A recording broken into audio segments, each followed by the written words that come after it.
Decided to rent a cabin in the Blue Ridge Mountains for a week to finally get some time to myself. The city had worn me down, all the noise, the routines, and the people, so this little cabin seemed perfect. Completely secluded, buried under thick pines, nestled somewhere that no one could find me unless I wanted them to. Felt like just what I needed. The cabin was simple. Just a single bedroom, a small kitchen, and a living room with an old couch and a fireplace. Nothing much to it, really. Even felt a little bare, like the owners had stripped it of anything personal.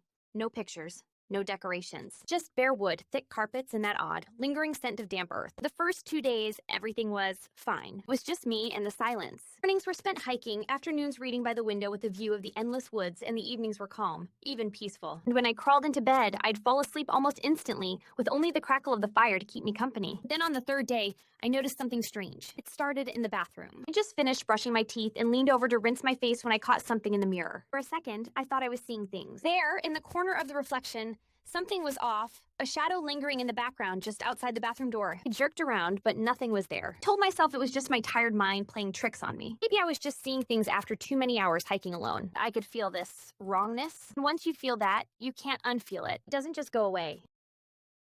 Tried to shrug it off and get back to my book, but shadow in the mirror stuck with me. Every little noise in the cabin, a creak, a soft rustle the way the wind scraped against the windows, started to gnaw at me, making my skin prickle. At night, I lay awake, hearing faint footsteps moving across the floorboards. It was almost too quiet to notice, but once I did, I couldn't ignore it. Footsteps grew louder, closer. When I finally gathered enough courage to look, I found only the empty darkness of the hallway. But I didn't sleep after that. Next morning, I decided to search the cabin, top to bottom. I opened every drawer, peered into every dusty corner, checked under the bed, even pulled back the carpet in case there was anything strange hiding beneath it. There was nothing out of the ordinary, just a simple, lonely cabin in the mountains. That afternoon, I found myself back in the bedroom, standing in front of the tall antique mirror. That's when I saw it. My reflection wasn't showing the room behind me. Instead, I saw a long, narrow hallway, lined with cracked, faded wallpaper and lit by old-fashioned sconces casting a sickly yellow glow. I blinked, thinking I was seeing things, but the hallway stayed in the mirror, clear as day. And from deep within the shadows at the far end of that hallway, something moved. Figure,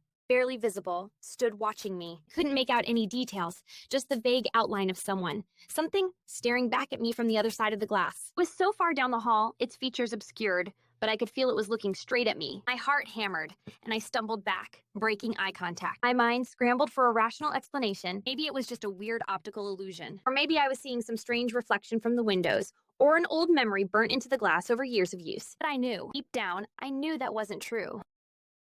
At night, I threw a blanket over the mirror, hoping it would somehow block out that hallway and whatever might be lurking in it. I couldn't shake the feeling that something was watching me from behind the glass, as if covering it had only made it angrier. I lay there, staring at the ceiling, my thoughts racing. What was in that mirror? What did it want with me? And just as I was drifting into a restless sleep, I heard a voice, a soft, desperate whisper echoing from the other side of the room. Help me.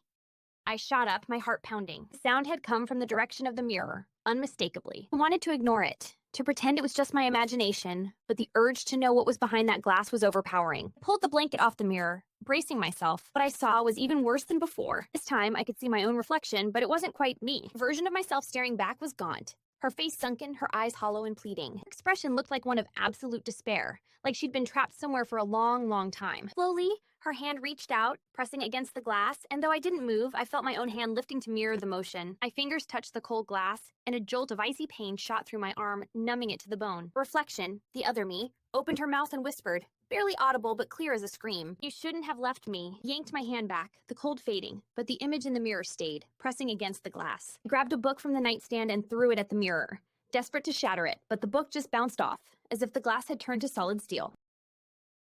I backed away, panic gripping my throat, and ran from the bedroom, barely pausing to grab my keys before bolting out of the cabin and into the frigid night air. I drove until the cabin was miles behind me, not stopping until I was back in the city, back in my own apartment. Even here, I still feel it. The following days turned into a waking nightmare. I tried to tell myself it was over, that I was safe. But every time I looked into a reflective surface, there was something there. Faint, maybe, but always lurking. Dark outline, barely visible in the corners of mirrors, windows, even polished metal surfaces. And the worst part? It was her. My own twisted reflection, still trapped in that strange hallway, staring back at me with that pleading look of someone who's been abandoned. Sometimes I catch her mouthing words I can't quite hear, but the message is clear. She wants to trade places. She wants to be free. One night, I noticed my bathroom mirror fogged over with strange, smeared handprints. Then a single word appeared, scratched roughly into the mist.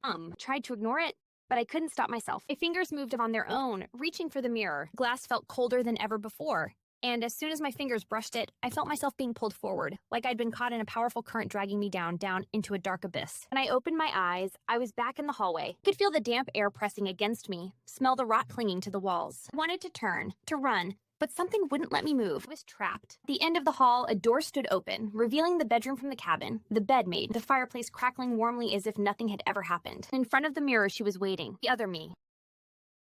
She turned to face me, her face stretching into a smile, twisted and wrong. She raised a hand, waved, and stepped forward through the mirror as if passing through water, and then she was gone. Now, I'm the one in the mirror, the one banging on the glass, trapped in the hallway, forced to wait in this darkness. I can see her living my life, moving through the world as if nothing had ever happened. All I can do is watch, helpless, and wait for someone to see me. Maybe one day, someone will come close enough to hear my whisper. Maybe they'll look into the glass, catch a glimpse of me in the shadows, and hear my silent, desperate plea. Help me. Days have passed, or maybe it's been weeks. I'm here in the hallway is slippery, slipping through my fingers like grains of sand. The longer I'm here, the harder it is to remember who I was, what my life looked like outside this endless dark passage. Try to hold on to the memories.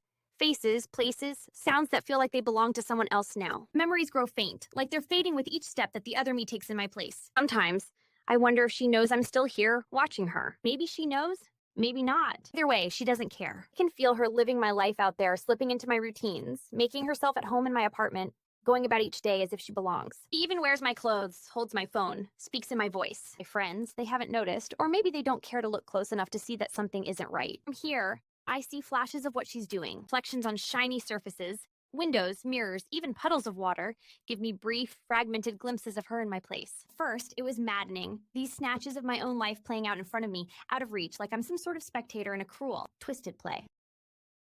Sometimes she stares directly at me through the glass, smirking. I swear she knows I'm watching. She holds my life over my head like a taunt, her gaze piercing into mine as if to remind me that I'll never get it back. My only companion here in this hallway is silence. No wind, no distant hum of life. Just the quiet murmur of darkness pressing in on all sides. I tried screaming, pounding against the walls, hoping for a sound, any sound to echo back to me, but the walls seem to drink up all the noise. My voice dies the second it leaves my lips. Mirrors, though, they're my one weak link. Found that if I stare long enough, I can make shapes in the glass, little wisps that float along the edges, like smoke curling in the frame. I've tried to reach out to people, to let them see me. In my mind, I've called to strangers, even people from my past who might recognize me if they looked long enough. No one seems to notice. They pass by, glancing into mirrors for a brief second, never looking deep enough to see the truth. Then, one day, if I can even call it a day, something changed. Saw her again, my doppelganger, and this time she was angry. Face twisted, mouth curled in frustration. She was clutching something in her hand, staring into her own reflection with this cold, murderous glare. She muttered something under her breath,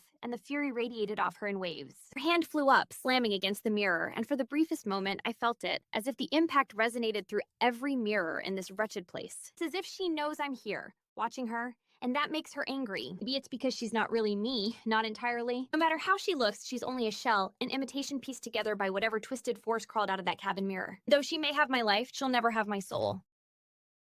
That's when I realized she's losing control. She may look like me, but she'll never fit perfectly into the life she stole. I started to understand. Maybe there's still hope, some chance for me to break free from this endless hallway, to get back to the life that's slipping further away from me with each passing moment. I just have to be patient until her anger, her frustration pulls her over the edge, until she cracks and slips up. I have to make her draw attention to herself, to do something that will make people around her see that she isn't who she claims to be. In the meantime, I test my limits. Found that if I press against the glass, if I put everything I have into it, I can make the mirror ripple, just slightly. Once or twice, when someone has lingered just long enough, I've even managed to create a faint whisper, a murmur of words drifting out, barely audible, but real. So now, I wait for her to stumble. In the dark, in this quiet prison, I practice. Help me, one evening, after what felt like an eternity, I saw her again. She was at a cafe, surrounded by people, laughter, the clinking of glasses. Friends, my friends, all sat around her, talking and smiling. I could feel the energy, the warmth. It all washed over me like a distant echo of a life I once had. And then she laughed, but it wasn't my laugh. It was wrong. Too loud, too sharp, like broken glass. Everyone paused, glancing at her with a flicker of unease. The moment was brief,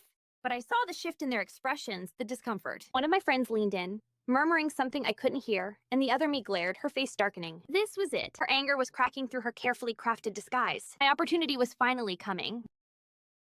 The days that followed, she seemed to unravel, bit by bit. I watched her snap at my friends, isolate herself, lash out in public. People around her, around me, were starting to notice that something was wrong. Every time she looked into a mirror, I tried to press my way through, to make her see me, make her feel me on the other side. I could tell it was working. Rage, the frustration, simmered beneath the surface, growing stronger with each day. Then came the night that everything changed. She was alone in my apartment, pacing in front of the full-length mirror in the hallway, her movements sharp and erratic. I could feel the tension radiating off her, see the lines of strain on her face as she glared at her reflection. The first time, she looked directly at me, and I knew she could feel me. I gathered every ounce of strength I had, every fragment of energy I'd conserved over this endless time, and whispered, louder than I ever had before. "Help me." Her eyes widened, a flash of fear twisting her face. She stumbled back, her hand flying to her chest, as if the words had struck her physically. I pushed harder, my voice echoing through the mirror with a force I didn't know I possessed. "Help me." She screamed, clutching her head as if she could somehow block me out, but I kept going, pouring my anger, my desperation into each syllable. Suddenly, the mirror began to ripple, the glass shifting and warping. I could feel a pull,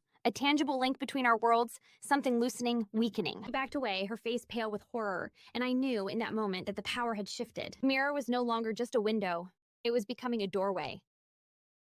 Summoning all the strength I could, I pressed against the glass, feeling the barrier give way, bending beneath my will. I stumbled back, tripping over the edge of the carpet, her gaze locked with mine as I reached through the surface, my hand emerging from the glass like a phantom. With a final push, I broke through. I was back, my feet solid on the floor, the weight of my own body grounding me in the real world. The other me lay crumpled on the ground, her face twisted in shock, fading like a shadow as the last vestiges of her presence dissolved into nothing. The room fell silent. I was alone, truly alone in my own apartment. The first time, I looked at myself in the mirror, taking in every detail, every contour. I was thinner, gaunter, with dark circles under my eyes, but it was me. I was back. As I turned away, a flicker of movement caught my eye. In the mirror, something lingered in the background, a shadow at the end of a long, dark hallway. And though the figure was distant, nearly swallowed by darkness, I could feel its gaze, cold and relentless, fixed on me. I realized, with a sinking feeling, that I would never truly be alone.